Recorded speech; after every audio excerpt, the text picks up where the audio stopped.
Chemical hair டைக்கு bye சொல்லிட்டு natural hair டைக்கு ஹை சொல்லுங்க. அமோனியா சல்ஃபேட் பிபிடி இல்லாமல் தயாரிக்கப்பட்ட ஜிகே நேச்சுரல்ஸோட நேச்சுரல் பிளாக் ஹேர் டை. நீங்க அதிகாரப்பூர்வமா அவங்க ஒரு போட்டோ வெளியிடணும்ல. ஆமாங்க இவங்க வந்து சந்திச்சாரு, இவர் இந்த மாதிரி பேசினாரு அப்படின்ட்டு. இவர் என்ன சொல்றாரு, நான் போனேன் அதிமுக ஒருங்கிணைக்கணும் அப்படின்னு நான் அவங்கள்ட்ட சொன்னேன். அவங்க யாருங்க முடிவு பண்ணுறது? அதிமுகவுடைய பிரச்சனையை அதிமுக தானே முடிவு பண்ணணும். ஏற்கனவே பார்த்தீங்கன்னாக்கா தேசிய ஜனநாயக கூட்டணியோடைய அந்த கூட்டத்திலேயே மிக தெளிவாக அமித்ஷா ஒன்று சொல்லிவிட்டார். என்னன்னாக்க அதிமுகவுடைய உள் விவகாரங்களில் எந்த இடத்திலும் பாஜக தலையிடாது அப்படின்றத தெளிவுபடுத்திட்டார். அது தெளிவுபடுத்தியதுக்கப்புறம் திரும்ப இதே மாதிரி அவரை போய் சந்தித்தேன், அவரை போய் நீ போய் சந்தி.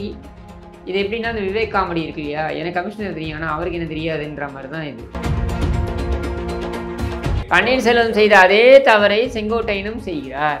செங்கோட்டையன் எடுத்தீங்கன்னா இவர் எடப்பாடி பழனிசாமியோட திருமணமே வந்து செங்கோட்டையன் தலைமையில் தான் நடத்துகிறார். அவர் தான் நடத்தி வைக்கிறார், தலைமையில் இல்லை அவர் தான் நடத்தி வைக்கிறார். அப்படின்னும் பொழுது அந்த ஒரு ஈகோ கிளாஷும் இருக்கும் இல்லை. நான் பார்த்து நீ வந்தது தானே, நான் பார்த்து நீ கட்சிக்குள்ள வந்து நீ என்னோட மேலே போய் நிற்கிற அப்படின்னு இருக்கும்ல. இது அதிமுக தவிர்க்கவே முடியாது. ஏன்னா யார் மேலே வருவான் யாருக்கும் தெரியாது.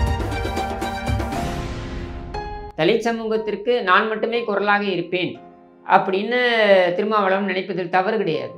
ஆனால் வேறு யாரோ வந்து உன்னை விட சிறப்பாக பேசினாலோ அல்லது உன்னை விட சிறப்பாக அரசியல் செய்ய முயற்சி செய்தாலோ அவர்களை ஒடுக்குவேன் அப்படின்றது நீங்கள் காலங்காலமாக பேசக்கூடிய ஒடுக்குமுறை இருக்கு இல்லையா, அதற்கு ஒப்பானது தானே அது. நீங்கள் டிஜிபி ஆஃபீஸில் அன்றைக்கி வரதுக்கு முன்னாடி பார்த்தீங்கன்னாக்க 8:30 மணிக்கு காலையில் சோஷியல் மீடியாவில் பதிவு போடுறான். யார் விடுதலை சிறுத்தைகளை சேர்ந்த ஒரு நபர் பதிவு போடுறான். என்னென்னு போடுறான், இந்த மாதிரி வந்து 10 மணிக்கு இவர் வந்து டிஜிபி ஆஃபீஸ்க்கு வரவிருக்கிறார், யார் ஏர்போர்ட் மூர்த்தி வரவிருக்கிறார். இவர் வரவிருக்கின்ற காரணத்தினால இவர் மீது இவரை தக்க வழியில் கவனிக்க வேண்டும், அங்கே இருக்கக்கூடிய சிறுத்தைகள் நீங்கள் கவனியுங்கள் அப்படின்னு சொல்கிறாங்கன்னா இது வன்முறைக்கு தூண்டுதல் தானே. இப்போ ஆபாசத்தில் பேசுறது, உரிமையில் பேசுறது அதெல்லாம் வந்து சரியான அரசியல். வழக்கு போடுங்க, பதில் போய் அடிக்கிறது கிடையாது. வேறு ஒரு வழக்கறிஞர் தானே. திருமாவளவன் சட்டம் தெரியும், எதுக்கு எடுத்தாலும் சட்ட மேதை அம்பேத்கரை நீங்கள் துணைக்கு எடுக்கிறீங்களே, அம்பேத்கருக்கு தான் கற்றுக் கொடுத்தாரா? நீங்கள் பார்த்தீங்களான்னு தெரியல, ஃபுல் காணொலி பார்த்தீங்களான்னு தெரியல. ஒரு தம்பிட்ட ஒரு பெரிய ராடு ஒன்று உருவுறான். எங்கேருந்து? அந்த போலீஸ் ஜீப்லேருந்து உருவுறான். போலீஸும் துணை இருக்கிறாங்க. அப்போ முதல்ல போலீஸ் ஜீப்லேயே அந்த ராடெலாம் இருக்குது.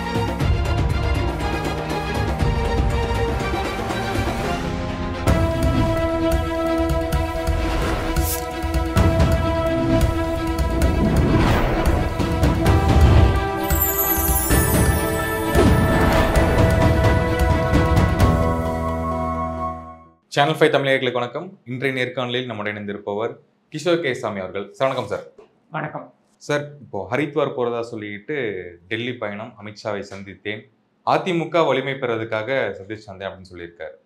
உங்களுடைய வியூ என்ன சார் அதுக்கு? அதிகாரப்பூர்வமாக அவங்க ஹோம் மினிஸ்ட்ரியிலேருந்து இப்போ ஒரு ஹோம் மினிஸ்டரை சந்திக்கிறாங்களோ இல்லை நிதியமைச்சரை சந்திக்கிறாங்களோ, அதிகாரப்பூர்வமாக அவங்களுடைய அறிவிப்பு வந்தால் தான் நம்ம வந்து இது சம்மந்தமாக எதுவும் கமெண்ட் பண்ண முடியும். சரி, ஒரு கால் செங்கோட்டையன் சென்று சந்திக்கிறாருன்னே வச்சுப்போமே. நம்முடைய கேள்வி என்னென்னா, அதிமுகவுடைய பிரச்சனையை எப்படி பாஜக தீர்க்க முடியும்? இதே தவறைத்தான் அப்படியே சொல்லிட்டார்ல, அவர் சொல்லியிருக்காரு, அவங்க சொல்லணும்ல. நீங்கள் அதிகாரப்பூர்வமாக அவங்க ஒரு ஃபோட்டோ வெளியிடணும்ல. ஆமாங்க இவங்க வந்து சந்திச்சாரு, இவர் இந்த மாதிரி பேசினார் அப்படின்ட்டு. இவர் என்ன சொல்கிறாரு, நான் போனேன் அதிமுக ஒருங்கிணைக்கணும் அப்படின்னு நான் அவங்கள்ட்ட சொன்னேன். அவங்க யாருங்க முடிவு பண்ணுறதுக்கு? அதிமுகவுடைய பிரச்சனையை அதிமுக தானே முடிவு பண்ணணும். இவங்களுடைய பேசிக் பிரச்சனையை, இது பன்னீர்செல்வத்திலிருந்து ஆரம்பித்து இவர்களுடைய பிரச்சனையை டெல்லி இவர்களுடைய பிரச்சனையை தீர்க்கும் என்று எதிர்பார்க்கிறார்கள். அப்படி எப்படி தீர்க்க முடியும்? கட்சியோடைய பிரச்சனையை கட்சிக்குள்ளே தானே தீர்வு வரும். இப்போ டிடிவி தினகரன் ப்ரெஸ் மீட் கொடுக்குறாரு. அவர் என்ன சொல்கிறாரு, இந்த மாதிரி அதிமுகவுடைய பிரச்சனையை வந்து அமித்ஷா தீர்ப்பார் என்று நம்பினோம், ஆனால் அவர் தீர்க்கவில்லை அப்படின்னு. அவர் எப்படிங்க தீர்க்க முடியும்? இந்த கூட்டணியில் இருக்கிறனால அதை நினச்சி நம்புறாங்களா? இல்லை, அதர்வைஸ் ஆல்சோ இவங்க இதே தப்பு. நீங்கள் ஒன்று யோசிச்சு பாருங்கள். 2017 தர்ம யுத்தம் இருந்த பொழுதும் இதே தவறை தான் பன்னீர்செல்வம் செய்தார். குருமூர்த்தி சொன்னார், நான் போய் தர்ம யுத்தம் இருந்தேன். இப்போ கூட சமீபத்தில் பார்த்தீங்கன்னாக்கா ஒரு தொலைக்காட்சிக்கு தந்தி தொலைக்காட்சிக்கு இவர் கொடுத்துருக்காரு, குருமூர்த்தி இன்டர்வியூ கொடுத்துருக்காரு. அதில் சொல்கிறார், இந்த மாதிரி வந்துட்டு எல்லோரும் ஒன்றிணைய வேண்டும் என்று எடப்பாடியார் நினைக்கிறார், ஆனால் அதற்கு அவர் ஒப்புக்கொள்ள மாட்டேன் என்கிறார். ஏனென்றால் அது அவருடைய சுதந்திரத்திற்கு பாதிப்பு ஏற்படுத்திவிடும் என்பதனால் அவர் ஒப்புக்கொள்ள மறுக்கிறார் அப்படின்றாரு. எல்லோரும் ஒன்றிணைய வேண்டும் என்று எடப்பாடியார் நினைக்கிறார்னு குருமூர்த்தி சொல்கிறார் இல்லையா. முதல்ல எல்லோரும் ஒன்றிணையாமல் பிரித்தது யார்? குருமூர்த்தி தானே. அவர் தானே சொன்னார் துக்ளக் விழாவில், என்னிடம் பன்னீர்செல்வம் வந்தார், நான் உடனே உங்களுக்கு தீர்வு வந்து நீங்கள் போய் தர்ம யுத்தம் இருப்பது தான் அப்படின்னு. அப்போ நீங்கள் பிரித்து விட்டால் பிரிவதற்கும், நீங்கள் சேரு என்றால் சேருவதற்கும் நீங்கள் தான் தனியாக கட்சி வைக்கணும். அதிமுக என்ற கட்சிக்கும் உங்களுக்கு என்ன சம்பந்தம்? ஏற்கனவே பார்த்தீங்கன்னாக்கா தேசிய ஜனநாயக கூட்டணியோடைய அந்த கூட்டத்திலேயே மிக தெளிவாக அமித்ஷா ஒன்று சொல்லிவிட்டார். என்னன்னாக்க, அதிமுகவுடைய உள் விவகாரங்களில் எந்த இடத்திலும் பாஜக தலையிடாது அப்படின்றத தெளிவுபடுத்திட்டார். அது தெளிவுபடுத்தியதுக்கப்புறம் திரும்ப திரும்ப இதே மாதிரி அவரை போய் சந்தித்தேன், அவரை போய் நீ போய் சந்தி. இது எப்படின்னா அந்த விவேக் காமெடி இருக்கு இல்லையா, எனக்கு கமிஷனர் தெரியும் ஆனால் அவருக்கு என்ன தெரியாதுன்ற மாதிரி தான் இது. வேற எப்படி பார்க்க முடியுது? இல்லை, இதுக்கு ஒரு சொல்யூஷன் கிடைக்கும் நம்புறாரா? எப்படி கிடைக்கும்? அதிமுக பன்னீர்செல்வம் செய்த அதே தவறை செங்கோட்டையனும் செய்கிறார். அதிமுகவில் இருக்கக்கூடிய பிரச்சனைக்கான தீர்வு அதிமுகக்குள்ளே தாங்க இருக்கும். நீங்கள் எம்ஜிஆர் காலத்திலிருந்து இந்த பிரச்சனை இருக்குங்க, சரியா? அதிமுகக்குள்ளே இந்த மாதிரியான உட்கட்சியில் இருக்கக்கூடிய பிரச்சனைகள் அப்படின்றது எம்ஜிஆர் காலத்திலேருந்து இருக்குது. எஸ்டிஎஸ் போர்க்கொடி தூக்கி தனி கட்சியை துவங்கினார், சரியா? அதுக்கப்புறம் அவங்க வந்து இணைத்து கொண்டார். இதெல்லாமே நம்ம பார்க்குறோம். இது ஏன் அதிமுகவில் நீங்கள் வந்து இந்த மாதிரியான ஒரு சூழல் இருக்குது அப்படின்னா, ஏன் எம்ஜிஆர் காலத்திலேயே இது இருந்திருக்கு, ஜெயலலிதா காலத்துலேயும் இருந்திருக்கு, எடப்பாடியார் காலத்தில் அது கூடுதலாக இருக்குது. ஏன் இது இருக்குது அப்படின்னு பார்த்தீங்கன்னா, நீங்கள் வந்து யார் வேண்டுமானாலும் அதிகாரத்துக்கு வரலாம், யார் வேண்டுமானாலும் உச்ச பதவிக்கு வரலாம் அப்படின்ற ஒரு நிலை இருக்கக்கூடிய ஒரு இயக்கம் அதிமுக. அது வந்து ஒரு பஞ்சர் கடை வச்சுருப்பாப்புல. ஒரு தேர்தல் எம்எல்ஏ, இல்லை ஒரு தேர்தல் கவுன்சிலர், அடுத்த தேர்தல் எம்எல்ஏ, மூணாவது தேர்தல் அமைச்சராக இருப்பாப்புல, சரியா? சத்துணவு கூடத்தில் ஆயாவாக இருந்திருப்பாங்க. அவங்க பார்த்தீங்கன்னா ஒரு தேர்தலில் எம்பி ஆகி அதுக்கப்புறம் பார்த்தீங்கன்னா அவங்க டெல்லியில் பாராளுமன்றத்தில் அவங்க உட்காந்துருப்பாங்க. இந்த மாதிரி யார் வேண்டுமானாலும் அடித்தளத்தில் இருக்கக்கூடிய யார் வேண்டுமானாலும் வரலாம் மேலே அப்படிங்கும் பொழுது என்ன ஆகிடுதுன்னா, எனக்கும் தகுதி இருக்குது, உங்களுக்கும் தகுதி இருக்குது. இது திமுக நடக்காதுன்னு சொல்ல வரீங்க? அது அந்த கட்சி தான் சொல்லணும். நடக்கிறதுக்கு வாய்ப்பு இருக்கா? கம்மி தான். யார் வேண்டுமானாலும் வரலாம்ல. இங்கே இப்போ சிறுவம்பாளையத்திலேருந்து ஒரு கிளைச்செயலாளர் தானேங்க எடப்பாடி பழனிசாமி. நீங்கள் தவழ்ந்து வந்தாரெல்லாம் உருண்டு வந்தார், எப்படியோ வந்தாரா, வந்து நீங்கள் பொதுச்செயலாளர், சரியா? 35 ஆண்டு காலம் தமிழ்நாடு அரசியலில் மிக முக்கியமான ஒரு பங்காற்றிய குடும்பம் என்றால் சசிகலா குடும்பம்.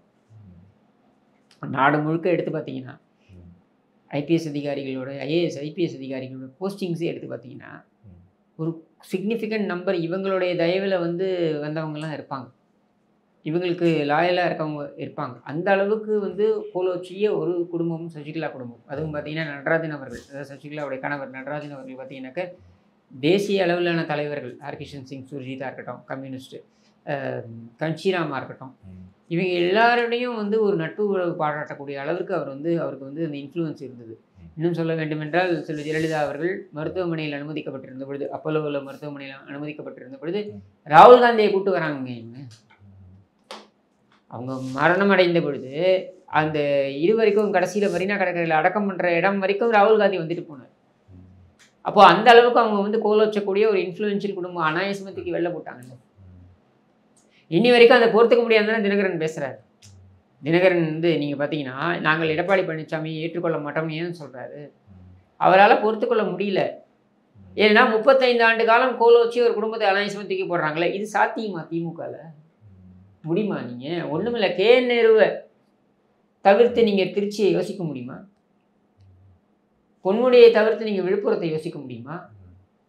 பெரியசாமியை தவிர்த்து நீங்கள் வந்து திண்டுக்கல்லை யோசிக்க முடியுமா? இப்படி நீங்கள் ஒரு இடத்துலையும் பார்த்தீங்கன்னா ஒரு ஆள் ஏவா வேலுவை தவிர்த்து நீங்கள் திருவண்ணாமலை யோசிக்க முடியுமா? இப்படி ஒவ்வொரு இடத்துலையும் ஒரு ஒரு குடும்பமே வந்து உட்கார்ந்துருக்கு.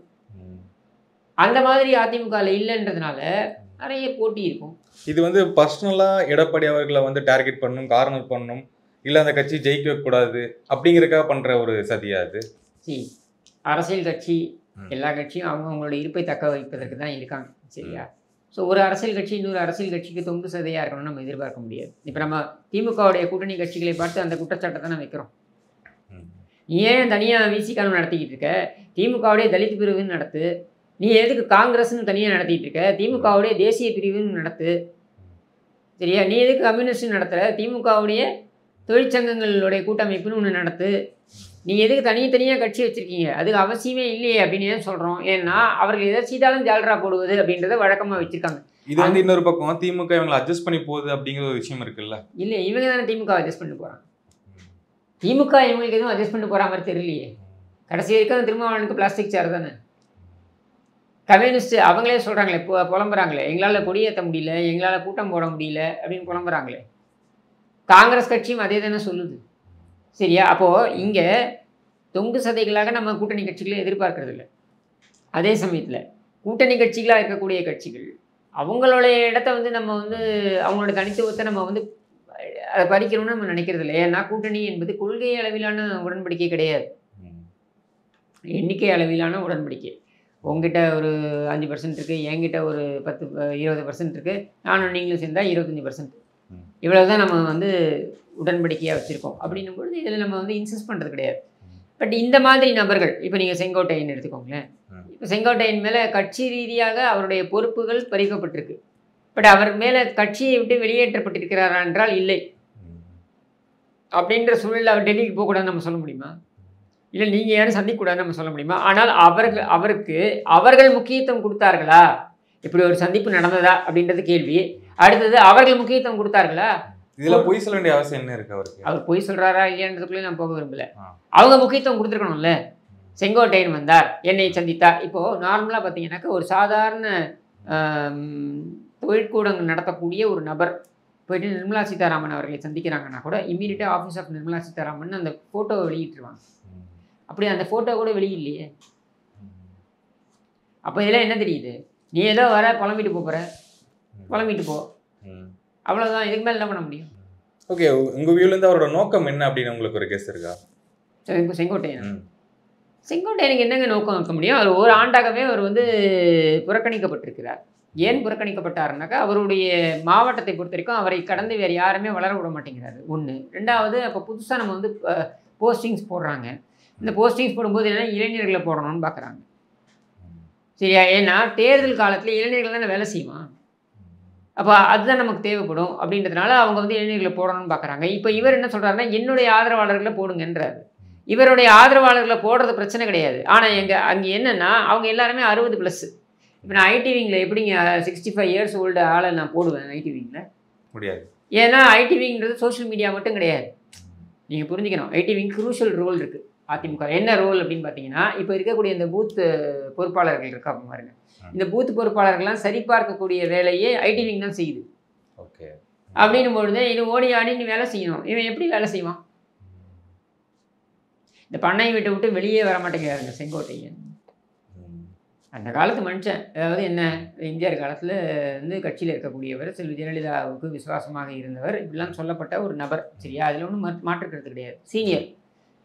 பட் அதை கடந்து வேறு என்ன ஆட்ரிபியூட் உனக்கு? நீ என்ன வேல்யூ அடிஷன் கொடுக்குற?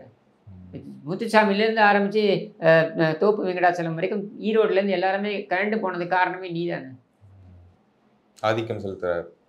புரியல?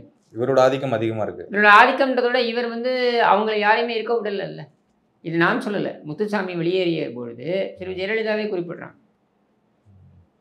சரியா? அப்போது என்னென்னா, நீ யாரையும் வளர விட மாட்டேன்னா ஏதாவது ஒரு கட்டத்தில் இது வரதானே செய்யும். இன்னொன்று, எடப்பாடி பழனிசாமி என்பவர், இவங்க எல்லாருமே சீனியர்ஸ் எல்லாம் இருக்காங்க இல்லையா, இவங்க எல்லாருமே வந்து ஜூனியராக பார்த்த ஒரு நபர். செங்கோட்டையன் எடுத்தீங்கன்னா, இவர் எடப்பாடி பழனிசாமியோட திருமணமே வந்து செங்கோட்டையன் தலைமையில் தான் நடைபெறுது. அவர் தான் நடத்தி வைக்கிறார், தலைமையில் இல்லை, அவர் தான் நடத்தி வைக்கிறார். சரியா?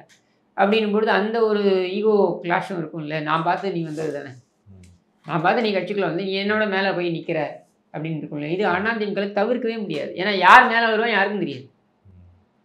யார் வேணாலும் வரலாம். இப்போ நாளைக்கு நீங்கள் ஒரு உறுப்பினர் ஆகி நீங்கள் கூட நாளைக்கு வரலாம். ஒரு 5 வருஷத்துக்கு அப்புறம் நீங்கள் ஒரு அமைச்சராக கூட இருக்கலாம், யாருக்கு தெரியும்? அப்போ அந்த மாதிரி ஸ்கோப் இருக்கும் பொழுது நான் பார்த்து வந்தவன் நீ எப்படி மேலே வந்த அப்படின்ற எண்ண ஓட்டம் இருக்கத்தான் செய்யும். அதில் நம்ம போய் செங்கோட்டையனை தப்புன்னு சொல்ல முடியாது. சரியா? உனக்கு முடிந்தால் நீ உன் செல்வாக்கை நிரூபி. வா, உன் பின்னாடி ஒரு 10 மாவட்ட செயலாளர்களை கூட்டு வா, உன் முன்னாடி ஒரு 10 எம்எல்ஏ கூட்டு வா. உன் கூட இந்த பண்ணாரி அப்படின்ற அந்த எம்எல்ஏவே உன் கூட இல்லையே, நீ எடப்பாடி பழனிசாமி சந்திச்சிட்டாரு. ஸோ உன்கிட்ட செல்வாக்கு இல்லை. அப்போ நம்ம அது யாரோட தப்பு, யாரோட பிரச்சனை? தப்புன்றதோட யாரோட பிரச்சனை? செங்கோட்டையனோட பிரச்சனை. நேற்றுக்கு வந்து பன்னீர்செல்வம் அவருக்கு மேலே ஒரு புகார் வச்சுருந்தீங்க, பண மோசடி, சொத்து குவிப்பு, எல்லா டீட்டெயில்ஸ் என்கிட்ட இருக்குது, டேட்டா கேட்டால் நான் கொடுக்குறேன் அப்படின்ட்டு. ஏன் இவ்வளவு தாமதமான இது அப்படின்னு தான் ஒரு கேள்வி வருது. இது தாமதம் அப்படின்றதோட இப்போ இந்த மாதிரியான பணத்தை எல்லாம் வந்து கையாடல் செய்யக்கூடிய விஷயங்கள் நீங்கள் எடுத்தீங்கன்னா இந்த துறை சார்ந்த பிரச்சனைகள் வருது இல்லையா. அதாவது ஒரு துறையில் ஒரு அமைச்சர் ஒரு ஊழல் நடக்குது அப்படின்றத நம்ம எடுக்கிறோம் சரியா. அமைச்சர் லெவலில் என்ன பண்ணுவாங்கன்னா அவங்க வந்து மேலாப்பில் தான் சைன் பண்ணுவாங்க சூப்பர்ஃபிஷியலாக. அவங்கள நீங்கள் பின் டவுன் பண்ண முடியாது. முடிவுகளை யார் எடுக்கிறாங்க? அதிகாரிகள். அமைச்சர் வந்து ஒரு கொள்கை வரைவை கொண்டு போகிறாங்கன்னாக்கா முடிவுகளை யார் எடுக்கிறாங்க? இங்கே அதிகாரிகள் தான் எடுக்கிறாங்க. இந்த டெண்டரை இவங்களுக்கு கொடுப்போம், இந்த கான்ட்ராக்டை இவங்கள்ட்ட கொடுப்போம் அப்படின்னு சொல்லிட்டு. இதில் அமைச்சரோட ரெக்கமெண்டேஷன் இருக்கலாம் சரியா. அமைச்சரை நேரடியாக ஏன்னா கையெழுத்து போடுறது யார்? அதிகாரி தானே கையெழுத்து போடுறோம். அப்போது முதல்ல அதிகாரி தான் நம்ம கேள்வி கேட்கணுமா இருக்கும். இது ஒன்று. ரெண்டாவது என்னென்னா இந்த டீலிங்ஸ்லாம் இருக்குது பாருங்கள். இந்த மாதிரி இந்த ஹவாலா கைண்ட் ஆஃப் டீலிங்ஸ், வெளிநாடு முதலீடுகள் இருக்கு இல்லையா. எப்படி மலேசியா சிங்கப்பூர்னு குறிப்பிட்டு மலேசியாவில் செய்யப்பட்ட டீலிங் அது இன்வெஸ்ட்மெண்ட்ஸாக இருக்கட்டும், இதெல்லாம் நீங்கள் ஓவர் ரேட் எப்படி எடுப்பீங்க? அண்டு இதை ஏன் நான் பன்னீர்செல்வத்துக்கு போக ஆரம்பிச்சது அப்படின்னா, நான் முதல்ல டார்கெட் பண்ணது யாருன்னா சேகர்பாபு. ஏன்னா அவர் தான் இப்போ கரண்ட் அமைச்சர், சிட்டிங் அமைச்சர். அவர் அதுதான் அதான் கேள்வி. ஏன் கரண்ட்டாக அமைச்சராக இல்லாதவங்கள ஒருத்தர் போய் டார்கெட்? ஆமாம், சிஎம்டிஏ இல்லை இந்த பிரச்சனை நடக்குதுன்றதை எடுக்க போய் தான் இது எங்கேருந்து ஆரம்பிக்குதுன்னா இது பன்னீர்செல்வம் காலத்துலேருந்து தான் ஆரம்பிக்குது. அப்போ இதுக்கான ஊற்று பன்னீர்செல்வமாக இருக்கார் அப்படிங்கும்பொழுது நான் சேகர்பாபு மட்டும் டார்கெட் பண்ணனா இது எப்படி போகும்னா நீதிமன்றத்துக்கே நான் போகிறேன்னு வைங்களேன், அரசியல் காழ்ப்புன்னு சொல்லிட்டு போயிட்டே இருப்பாங்க. ப்ராசிக்யூஷன் டிஃபரெண்ட் யார் சேகர்பாபு தரப்புல வந்து ஏங்க இது அரசியல் காழ்ப்புக்காக இவர் போட்டிருக்காருங்க, இவர் வந்து அதிமுககாரரு, அதிமுக சார்ந்து இருக்கக்கூடியவர், அதனால இவர் போட்டிருக்காருன்னு போகலாம். இப்போ நான் பன்னீர்செல்வத்தையும் ஆரம்பிக்கிறேன், நீங்கள் எப்படி என்ன சொல்ல முடியும்? யார் பண்ணாலும் தப்பு தானே. அது பன்னீர்செல்வம் பண்ணான்னா சேகர்பாபு பண்ணான்னு. அதனால நான் வந்து அதை எடுக்க போகும்போது டாக்குமெண்ட் எல்லாம் எதை நோக்கி போகுதுன்னா பன்னீர்செல்வம் பீரியட்லேருந்து இது நடந்து வந்துட்டு இருக்கு. அவர் ஆரம்பித்து வைத்ததை தொடர்கிறார் சேகர்பாபு. அப்போ இந்த நீதிமன்றத்திலே என்னுடைய வாதம் வந்து இந்த டிபார்ட்மெண்ட்ல இது நடக்குது, இது அத்துமீறல் அப்படின்றதானே தவிர்த்து இது சேகர்பாபு செஞ்சாரா பன்னீர்செல்வம் செஞ்சாரான்றதெல்லாம் வந்து ரெண்டாவது பட்சம். அந்த துறையில் அப்போ அவர் அமைச்சராக இருந்திருக்காங்க, இவங்க கையூட்டு பெற்றிருக்காங்க. அப்போது பன்னீர்செல்வத்தோடைய வரவு செலவுகள் என்ன அப்படின்றத எடுக்க போகிறோம். அதை எடுக்க போகும்போது தான் நமக்கு தெரிய வருது இவருடைய மகன்கள் 2 பேர் இருக்காங்க, ஜெயபிரதீப், ரவீந்திரநாத் அப்படின்ட்டு. ரவீந்திரநாத் வந்து எம்பி இருந்தார், எக்ஸ்எம்பி. ரவீந்திரநாத்துடைய சொத்துக்கள் என்னென்ன, இவருடைய ஜெயபிரதீப்புடைய சொத்துக்கள் என்னென்ன, இதையெல்லாம் எடுத்து பார்க்கும்போது தான் மலைக்க வைக்கக்கூடிய நிறைய தகவல்கள் வருது. அப்போ இந்த தகவல்லாம் திரட்டி இதை எல்லாத்தையும் ஆர்கனைஸ் பண்ணி கொண்டு போகிறதுன்றது தனிநபராக நான் தனிநபராக தானே இயங்குறேன். அப்போ இதை எல்லாத்தையும் நான் செய்கிறதுக்கு இவ்வளோ நேரம் ஆகுது இல்லை, அவ்வளோதான் வேற. ஓகே, அப்ராக்சிமேட்டாக எவ்வளவு இருக்கும் மோசடி சார்? நான் எடுத்திருக்கின்ற டாக்குமெண்ட்ஸ் எல்லாம் பார்த்தீங்கன்னாக்கா கிட்டத்தட்ட 10,000 கோடிக்கு வருது. இவர்களுடைய ஆமாம் திரு ஓபிஎஸ் அவர்களுடைய சம்பந்தப்பட்ட ஊழல்கள் அப்படின்றது நான் எடுத்த வரைக்கும் பார்த்தீங்கன்னாக்கா அவ்வளோ வருது. இதில் பார்த்தீங்கன்னாக்கா அவருடைய முதலீடுகள் இன்னும் சொல்லணுன்னாக்கா அவருடைய ஊரில் அவங்க திறந்திருக்கின்ற இப்போ பள்ளிக்கூடத்துலேருந்து ஆரம்பித்து அவங்க ஒரு பள்ளிக்கூடம் திறந்து நடத்திட்டு வராங்க. யாருன்னாக்கா ஜெயபிரதீப்போட மனைவியும் ரவீந்திரநாத்தோட மனைவியும் அவங்க தான் இப்போ நடத்துகிறாங்க, அந்த இடத்துல போய் உட்காந்து நடத்துகிறாங்க. அதுலேருந்து ஆரம்பித்து இந்த ரவீந்திரநாத் பயன்படுத்தக்கூடிய கேரவன்லேருந்து ஆரம்பித்து இவங்களுடைய வெளிநாடு ட்ரிப்புகள்லேருந்து ஆரம்பித்து இவங்க அங்கே முதலீடுகள் அபாக்கஸ்ன்னு ஒரு பள்ளிக்கூடம் நடத்தணும் அப்படின்னு சொல்லிட்டு 120 கோடி ரூபாயை கொண்டு போய் முதலீடு பண்ணுறாங்க இங்கே மலேசியாவில். அந்த மலேசியாவில் அந்த முதலீடு செய்யும் பொழுது அதை ஒரு பெண்மணி தான் பார்த்துக்கிறாங்க. அதில் ஒரு பிரச்சனை வருது, யாருக்கு? ஜெயபிரதீப்புக்கும் அந்த பெண்மணிக்கும் பிரச்சனை வருது, கொடுக்கல் வாங்கலில் பிரச்சனை வருது. இந்த கொடுக்கல் வாங்கல் பிரச்சனைக்கு ஃபைசல் செய்வதற்காக இங்கே இருக்கக்கூடிய ஒரு முன்னாள் எம்பி உடைய மகனை அழைத்து கொண்டு இவர் சிங்கப்பூர் போகிறார். எதுக்குப்பா சிங்கப்பூர் போகிற? மலேசியாவில் தானே பிரச்சனை உனக்கு, மலேசியாவில் இருக்க அந்த பெண்மணி, அதுகிட்ட பேசுறதுக்கு நீ எதுக்கு சிங்கப்பூர் போகிறேன்னு கேட்கும் பொழுது இவர்கிட்ட வந்து பதில் இல்லை. ஏன்னா மலேசியாவில் அந்த பெண்ணுக்கு நெருக்கமாக இருக்கக்கூடியவர்கள் இவரை ரவுண்டு கட்டிடுவாங்க அப்படின்ற பயத்தினால சிங்கப்பூரில் வந்து இவர் வந்து பஞ்சாயத்து பண்ணணும்னு பார்க்குறாரு. அந்த பெண்ணு ரொம்ப தெளிவாக சொல்லிடுச்சு, என்னென்னா இவங்க நெருக்கமாக இருக்கக்கூடிய வீடியோக்கள் என்கிட்ட இருக்குது அப்படின்னு. பின்னங்கால் பிடரியில் விட அங்கேருந்து ஓடி வர்றாரு திரும்பி. சரியா? இப்போ இதெல்லாம் நான் நீதிமன்றத்தில் போய் சொன்னால் எடுபடாது. ஆனால் எது ஆதாரம் இருக்குது, ஆனால் எது எடுபடும்னா எதுக்கு அதான் சொல்கிறேன். இந்த பெண்மணியோட நெருக்கமாக இருந்தது, வீடியோ எடுத்தது, இதெல்லாம் வந்து காசிப்புக்கு வேணால் இதெல்லாம் செட் ஆகும். நீதிமன்றத்தில் எது நிற்குமானா நிற்காது. நீதிமன்றத்தில் எது நிற்கும்? நீதிமன்றத்தில் ஆவணங்கள் தான் நிற்கும். அப்போ இந்த ஆவணங்கள் தான் நம்ம எடுக்கிறோம். இந்த அவாலா டீலிங் இந்த இடத்துல இருந்து நடந்திருக்கு அப்படின்னு சொல்லிட்டு இவங்க எல்லாருமே ஒரு குறிப்பிட்ட 4-5 வட மாநிலத்தவர்களுடைய பெயரில் இயங்கக்கூடிய நிறுவனங்கள்ல இருந்து அவாலா டீலிங்கே பண்ணுறாங்க. அப்போ அந்த டீலிங்ஸ் எல்லாத்தையுமே நம்ம எடுக்கிறோம். எடுக்கும்போது நம்மகிட்ட கூடுதல் தகவல் வருது. அந்த தகவல்களின் அடிப்படையில் தான் நம்ம சொல்கிறோம். அதனால தான் நான் வந்து காவல்துறையிட்ட ரொம்ப ரொம்ப தெளிவாக நான் சொல்கிறேன், நான் இந்த ஆதாரங்களை சமர்ப்பிப்பதற்கு தயாராக இருக்கிறேன். நீங்கள் செக் பீரியடில் அவருடைய சொத்துக்கள் எப்படி அதிகமாச்சு அப்படின்றத மட்டும் எடுங்க அப்படின்னு நம்ம சொல்கிறோம். இப்போது ஏர்போர்ட் மூர்த்தி அவர்களுக்கு சப்போர்ட் பண்ணி நீங்கள் பேசியிருந்தீங்க. அவரும் சொன்னது என்னென்னா, ஆம்ஸ்ட்ராங் அவர்கள் மாதிரி என்னையும் பண்ணின்னு நினைக்கிறாரு திருமாவளவர்கள் அப்படின்னு தான் சொல்லிட்டு இருந்தார். இதுக்கு திருமாவளவன் வந்து எந்த ஒரு ரிப்ளையும் வரல அவர்கிட்ட. அவர் கட்சியினர் வந்து பண்ணதுக்கு எந்த ஒரு ரிப்ளை எதுவுமே தரல. உங்களுடைய வியூ என்ன? தலித் பேந்தர் இயக்கம் அப்படின்னு ஒரு இயக்கம். இந்த தலித் பேந்தர் இயக்கம் எங்கேருந்து ஆரம்பிக்குது அப்படின்னு பார்த்தீங்கன்னா, இது வந்து இதிலிருந்து ஆரம்பிக்குது. பிளாக் பேந்தர்ஸ் அப்படின்னு சொல்லிட்டு அமெரிக்காவில் ஒரு இயக்கம் ஆரம்பிக்கப்பட்டது. அந்த இயக்கத்தை வந்து ஒரு முன்னோடியாக வைத்து தான் ஆரம்பிக்கப்படுது. மகாராஷ்டிராவில் ஆரம்பிக்கப்படுது. இதை ஆரம்பித்தது யாருன்னாக்கா, அம்பேத்கர் அவருடைய மனைவியாக இருந்த சவிதா அவர்களும் இப்போ மத்திய அமைச்சராக இருக்கக்கூடிய ராம்தாஸ் அத்வலே இவங்கெல்லாம் சேர்ந்து தான் ஆரம்பிக்கிறாங்க.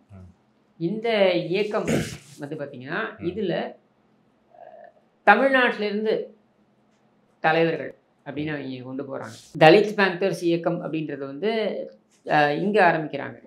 எங்கே அப்படின்னா தமிழ்நாட்டிலே ஆரம்பிக்கிறாங்க. அதை இதுவாக வச்சு முன்னோடியாக வைத்து இங்கே ஆரம்பிக்கிறாங்க. அப்படி ஆரம்பிக்கப்பட்டது வந்து மலைச்சாமி அப்படின்றவர் தான் அதை ஆரம்பிக்கிறார்.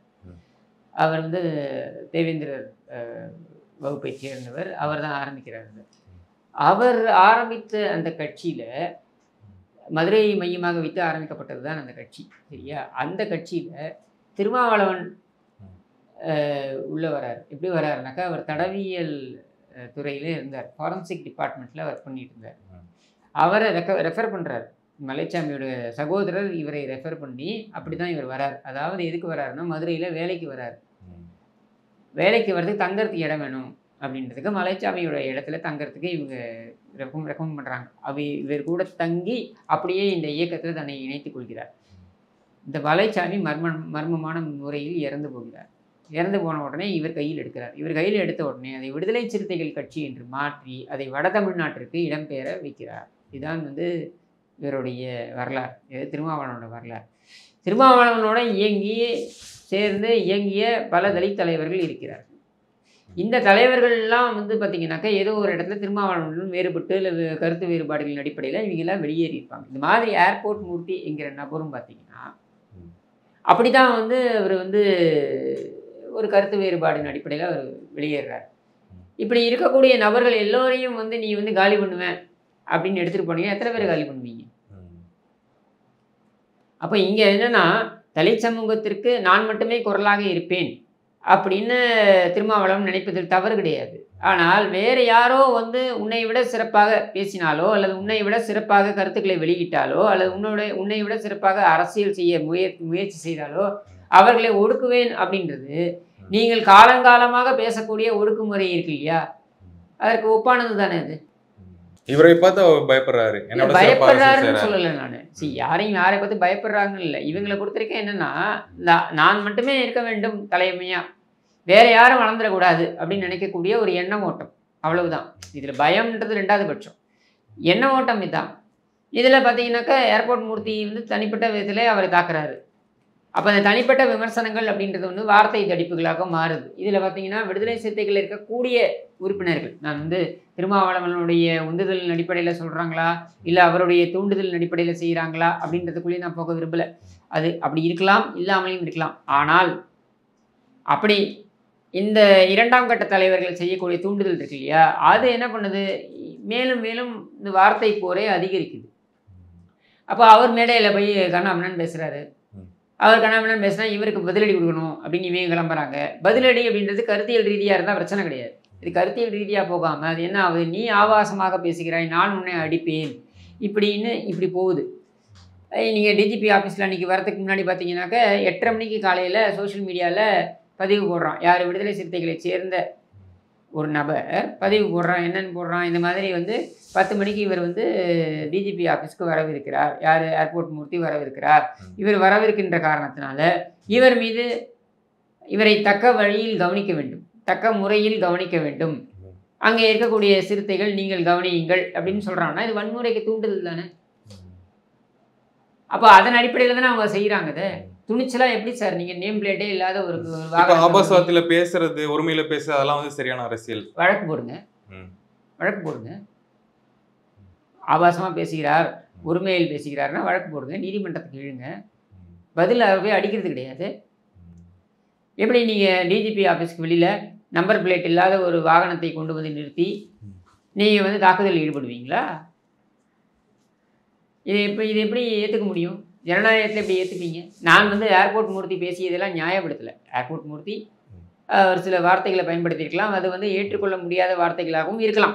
சரியா? நான் அதுக்குள்ளே அதையெல்லாம் நியாயப்படுத்தி நான் பேச போகிறதில்ல, அப்படிலாம் நான் முட்டு கொடுக்க போகிறதில்ல. கேள்வி என்னென்னா, அதுக்கு பதில் வந்து அவர் அடிக்கிறதோ தாக்குறதோ கிடையாது. உங்களுக்கு தான் சட்டப்படி நிறைய வேறொரு வழக்கறிஞர் தானேங்க. திருமாவளவன் சட்டம் தெரியும் தானே. எதுக்கு எடுத்தாலும் சட்ட மேதை அம்பேத்கரை நீங்கள் துணைக்கு எடுக்கிறீங்களே, அம்பேத்கருக்கு தான் கற்றுக் கொடுத்தாரா? இல்லை, ஏர்போர்ட் மூர்த்தி அவர்கள் வந்து இந்த கையில் ஒரு பேனா வச்சு பண்ணார் அப்படின்லாம் அந்த வீடியோ விஷுவலில் பார்க்குற மாதிரி இருந்துச்சு. அவர் என்ன சொல்கிறாருன்னா, என்கிட்ட அந்த மாதிரி கத்தி எதுவுமே இல்லை, இருந்தால் நான் வந்து இது பண்ணியிருப்பேன், கிழிச்சிருப்பேன் அப்படிங்கிறார். எது உண்மை இதில்? ஒரு விஷயம் நீங்கள் புரிஞ்சுக்கணும். இப்போ நீங்கள் ஒரு இன்சிடென்ட் நடக்குதுன்னு வைங்க, ஒரு வன்முறை சம்பவம் நடக்குதுன்னு வைங்க, முதல்ல என்ன பண்ணுவாங்க காவல்துறைனா, இந்த வன்முறை சம்பவம் எதை வைத்து நடைபெற்றது, எந்த ஆயுதம் பயன்படுத்தப்பட்டது. சப்போஸ் ஒரு மரணம் நடைபெற்றிருந்ததுன்னா போஸ்ட்மார்ட்டம் ரிப்போர்ட் எடுப்பாங்க. அதை எடுத்து அதுலேருந்து தெரிஞ்சிடும். இல்லை இப்போ இதில் வந்து தாக்குதல்னு சொல்கிறாங்க, ஒரு 2-3 பேர் கையெல்லாம் காமிச்சாங்க, கிழிச்சிருக்கு அப்படின்றதெல்லாம் காமிச்சாங்க. இப்போ அது மாதிரின்னு வைங்களேன், என்ன ஆயுதம் பயன்படுத்தப்பட்டது அப்படின்னா நீங்கள் ஆயுதத்தை கைப்பற்றணும். அப்படி எந்த ஆயுதமும் நீங்கள் கைப்பற்றலையே அங்கேருந்து. ஏன்னா உங்கள் கண்முன்னாடி தான் அது நடந்திருக்கு. சம்பவம் காவல்துறையை வைத்து அங்கே ஒரு காவல்துறை அதிகாரி நிற்கிறாரு, அவர் பார்த்துக்கிட்டு இருக்காரு, எல்லாத்தையும் வெடிக்க பார்க்குறாரு. சரியா? பார்க்கும்போது தான் அது நடக்குது. அப்படின்னும் பொழுது நீ அப்போ ஏர்போர்ட் மூர்த்தியே நீங்கள் அங்கே பக்கத்தில் நிற்கிறாரு, அவர் ஏதாவது பயன்படுத்திட்டு தான் நீங்கள் கைப்பற்ற வேண்டியதுன்னு அவர்கிட்ட ஒரு மேஜர் சீசர் மேஜர்னு போடுவாங்க. அதாவது என்னன்னாக்கா இது கைப்பற்றப்பட்டிருக்கிறது, அது மொபைலாக இருக்கலாம், ஆயுதமாக இருக்கலாம், எது வேணாலும் இருக்கலாம், இதெல்லாம் கைப்பற்றப்பட்டது நீதிமன்றத்தில் சமர்ப்பிப்பாங்க. அதை எப்படியுமே சமர்ப்பிக்கலையே நீங்கள். அப்போ எங்கேருந்து இந்த கூட்டரை நீங்கள் சொல்கிறீங்க? இவர் அடிக்கிறாரு, அவங்க முதல்ல இவர் அடிக்கிறாங்க, இவர் திரும்பி அடிக்கிறாரு, அவங்க ஓடுறாங்க, இவர் தொத்தின்னு போகிறாரு. இதெல்லாம் நம்ம காணொலிகளில் பார்க்குறோம். சரியா? இதை வைத்து மட்டுமே நம்ம என்ன முடிவுக்கு வர முடியும்? ஆனால் ஒரு விஷயம் தெளிவாகுது, அவர் விடுதலை சிறுத்தைகளை தாக்க வேண்டும் என்பதற்காக அந்த இடத்துக்கு வரல.